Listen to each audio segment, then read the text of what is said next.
What's up, guys?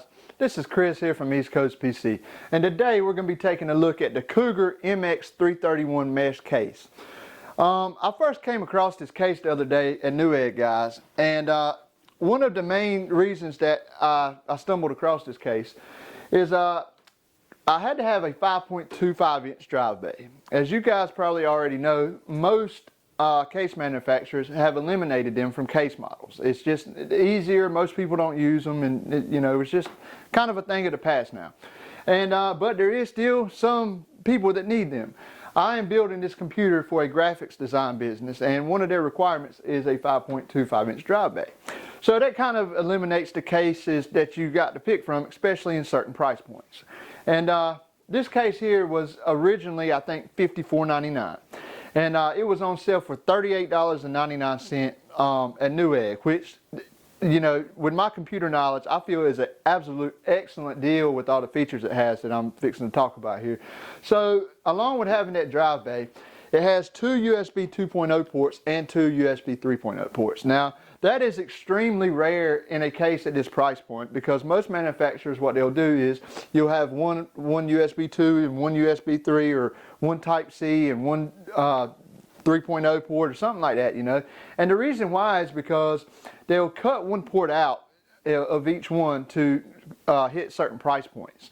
And it's really sad that they do that. It's got to be done, and we all understand that sometimes, but each of those headers that goes to your motherboard is good for that. The USB is good for two USB 3.0 ports, and the same for the USB 2.0 header. It's good for two ports. So when they do that, you're taking up the motherboard header, but you're really only getting one port on the front of your case for it.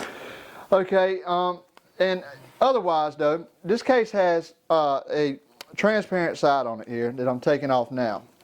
Now, this is not tempered glass.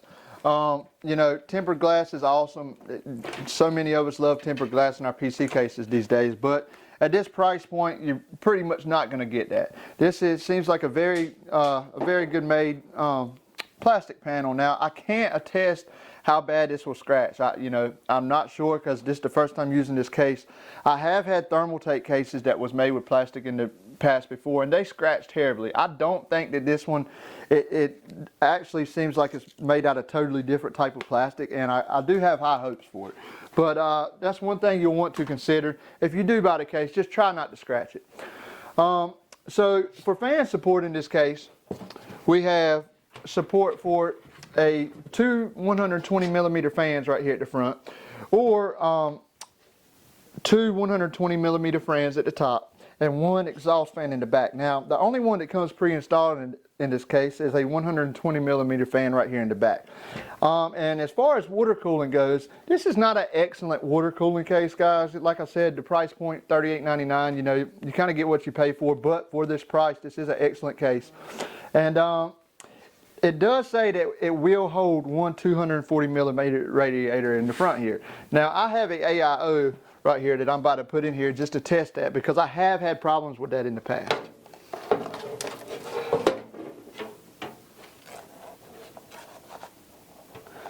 Okay, guys, and the holes do line up perfect for a 240 millimeter radiator. That has been tested and verified. The reason I just did that on camera for you guys is because I had a Thermaltake case one time that said it supported a 240 millimeter radiator in the top. Well, the thing was, it just had a mesh at the top. It just had this type of mesh right here at the top, right? Okay, but it did not have the holes right here to actually support the radiator. So either you had to put less screws in it than was made to go in it, or it was just going to be crooked. It just wasn't going to fit right. So nobody wants to install something like that in the case. Now, for dust prevention, we have this mesh filter here at the top. They are, in my opinion, the best types of filters you can get. They're in my Lee & Lee 011 Dynamic right here.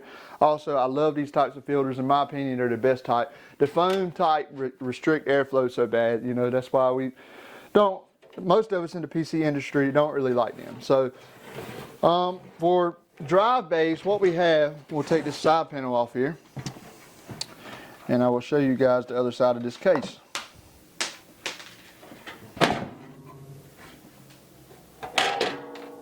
So over here on this side, we have We have two 3.5 inch hard drive bays down here. Here's our packet with our motherboard screws, standoffs, and all that good stuff. We have two removable 3.5 inch drive bays. Now these can also be converted to 2.5 inch solid state drive bays as well. And on the other side over here, I do have to also show you guys, we also have two 2.5 inch solid state drive bays right here. Now they are only for 2.5 inch solid state drives. And then also, so you can convert them to at the bottom also to have a total of 4 solid state drives, or 2 hard drives and 2 solid state drives. And that's about all for this case review here, guys. And one other thing to remember, this is the only fan that comes in this case. This is a 120 millimeter fan right here. That would be about the only downside, in my opinion, for this case at this price point. You will, well, in my opinion, I would probably try to add 1 or 2 fans here in the front. But like I said, at this price point, again, that was just an excellent buy. So anyway, guys, just make sure you stay tuned to the channel, subscribe, hit that like button. We're going to have a lot more videos coming y'all's way. Right here, I got a brand new Lian Li 011 Dynamic XL. I'm extremely excited about it. I'm going to be building a mega build in this case over the next few months on this channel. All of you guys can follow along. I have the regular 011 Dynamic right here, and I've been using that for about 8 or 9 months now. I absolutely love this case. Can't say enough great things about it, so I cannot wait to build in this one here. But anyway, guys, stay tuned to the channel, and we'll see you guys soon.